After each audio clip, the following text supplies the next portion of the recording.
Good morning, students. We are starting off with a new chapter, that is heredity and evolution. Heredity, transmission of characters or traits from parents to their offspring is known as heredity. We know that characters are being passed on from one generation to another. The transmission of these characters or traits is nothing but heredity. Variation means change. The degree by which progeny differs from their parents is known as variation. Next, moving on to genetics. What is genetics? The branch of science which deals with the study of heredity and variation is known as genetics. What is inheritance? It is a process by which characters are passed on from parent to progeny. So, the process by which the traits are being passed on from parent to progeny is nothing but inheritance. What are clones? Clones are those organisms which are the carbon copy of one another. By means of vegetative propagation, we obtain clones of the organism. So, clones are nothing but the exact copy of the parent. Now, variation in sexually reproducing organisms are caused due to the factors like environment. Okay, it might be because of the environment the variation is seen, or it might be because of the crossing over. Crossing over is one of the steps in meiosis or reduction division. Okay, because of crossing over also variation is seen, and because of mutation is a change in the genetic material, and recombination of genes. Recombination of genes is again seen in meiosis. Meiosis is a reduction division.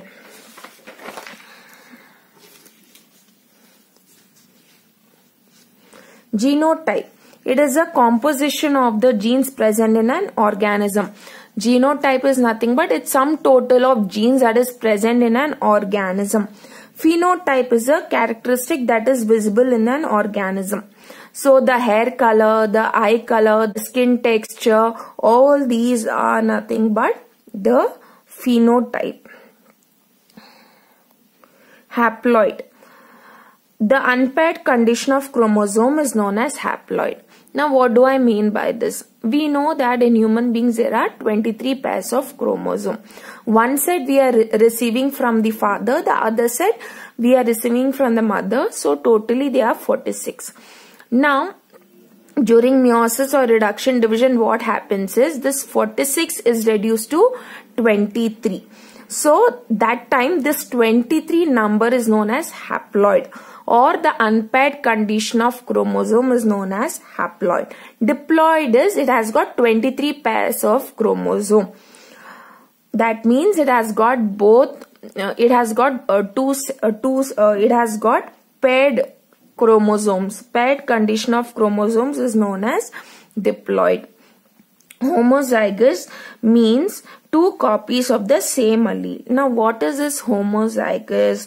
Homozygous is nothing but a condition. Okay, look at this particular diagram, you'll understand it better. We know a particular trait or a character is controlled by a gene. Now, an individual could have same version of the gene or different versions of the gene. For example, imagine A is the gene that is controlling the hair color black, and again this particular chromosome is being obtained from the mother, whereas from the father again you're obtaining the same gene A. Okay, this is also controlling the black hair color. Now, if an individual is receiving the similar versions of the gene, then it is said to be homozygous. Now, instead of suppose from the maternal side you are receiving A, and from the paternal side you are receiving a small a, different version of the gene. Might be this is brown, this is controlling brown, and this is controlling black hair color. Now what happens? Now heterozygous condition is nothing but there are an individual is receiving the different versions of the same allele, but though it is receiving different versions, but which one will be expressed, which one will be phenotypically seen? The one which is dominant. Here black color or big A is dominant over small a. So A will be expressed. To put it in simple words, what is homozygous and heterozygous? Suppose an individual is receiving the similar versions of the gene, that is A and an individual is receiving, then it is homozygous. Suppose if an individual is receiving different versions of the gene, okay, then it is called as heterozygous. Allele is nothing but the different versions of the gene. So here hopefully you have understood this.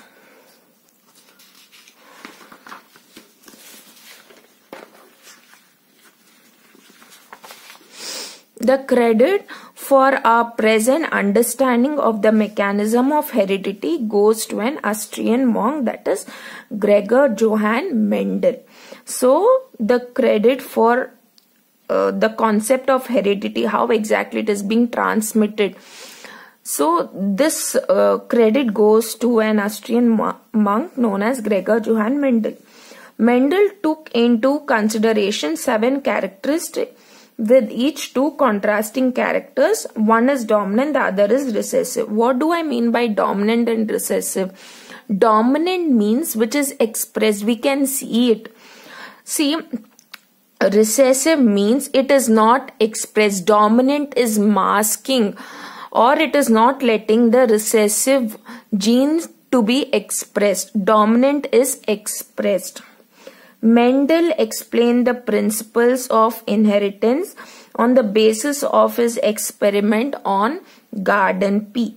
So his experiments were based on garden pea plant, that is Pisum sativum. The scientific name is very, very important. You might be asked for 1 mark. The scientific name of Pisum sativum. Remember to underline it separately. P will start with a capital letter and S will start with a small letter. There are 7 pairs of contrasting characters that Mendel took into consideration. One is a pea shape, that is the shape of the seed is either round or wrinkled, pea color green or yellow. So these are the contrasting characters. The shape of the pea could either be round or wrinkled, pea color either green or yellow. The pod shape, either it is constricted, means like this,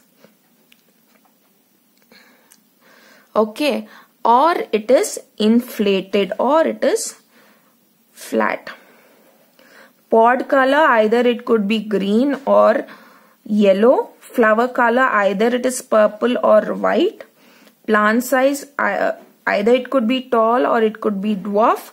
Position of flower, either axial, it means it is present at the axis of the leaf, or present at the terminal or the tip. So these are the pair of contrasting characters or traits that Mendel took into consideration. Now, why did Mendel choose pea plant only? Now, pea plants can be easily grown and maintained. So maintenance is very easy. It had several contrasting characters. So it had nearly 7 different pairs of contrasting characters. They are naturally self-pollinating but can also be cross-pollinated. They are self-pollinating in nature, but cross-pollination is also seen. It is an annual plant, therefore many generations can be studied within a short period of time.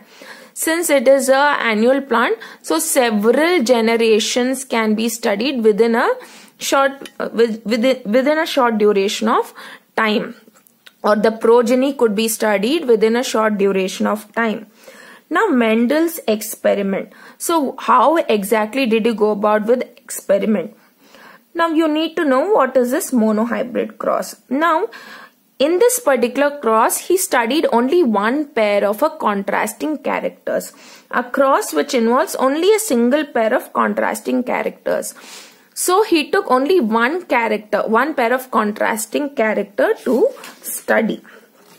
So let me show you the cross. How exactly did he go about with this experiment? Now he took a tall plant and he took a dwarf plant. Okay. Now he used the alphabets T and T for tallness. For dwarfness, he used the alphabet small t and small t. Okay. So I'll repeat it once again. Big T, he used it for tallness. Dwarfness, he used the letter small t. Now what Mendel did was, he self-pollinated these pea plants for several generations because he wanted homozygous condition for both. He didn't want big T and small t to be exhibited in the parental generation, or the plants he wanted to be crossed. He didn't want this heterozygous condition. He wanted homozygous condition for both in the parental generation. That's why what he did, he self-pollinated it for several generations so that he could get these pure line or homozygous condition. Now what happens is, now we know that when it undergoes reduction division, okay, when this particular plant undergoes reduction division, it gives rise to gamete. I told you meiosis is a reduction division, so only one T is produced. Here also gametes are produced and small t is a gamete over here. Now when I cross them, when I hybridize them, okay, what happens? The genotype will be T and T. A big T and a small t. This is a genotype. Now, and the plant that is obtained after hybridization is known as F1 generation. It is known as F1 generation. Now, here, what do you think will be the phenotype? What do you think will be the phenotype? I told you dominant bigger T will always mask the smaller t. If there is a bigger T, it will always mask the smaller t. So the tallness is being exhibited and small t is masked. Small t is dwarfness. So in F1 generation, or the very first generation after you're crossing it, after you're hybridizing it, you're getting the plants which are all tall.